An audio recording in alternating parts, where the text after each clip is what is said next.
Well, I think the valuers are being asked to opine on a weekly basis, which is perhaps always a sign that there's some significant market movement. But just in terms of the wider market, I think this is coming when we've got offices with an all-time low occupation. It's coming when we've got retail still struggling, through a sort of a seismic change in how people purchase.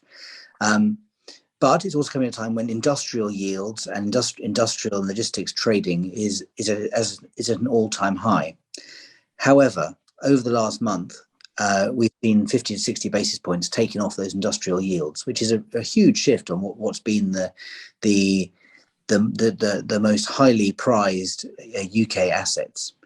Um, but then we can move on to what are people going to be doing, and are there opportunities there? So of course there are. There's going to be a flight to quality, and if we go back to where the valuers are opining their yields, everything has moved out apart from two of their subgroups, which we can see West End office and West End retail, and those are assets that are typically owned by overseas investors as their trophy buildings.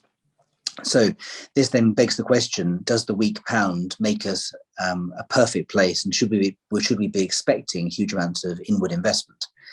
I think this comes back to Avinder's point that the stability that's required, and perhaps right now, if you're betting on just the weak pound, it's a one-way bet because you don't quite know where we're going to be and what your exit looks like.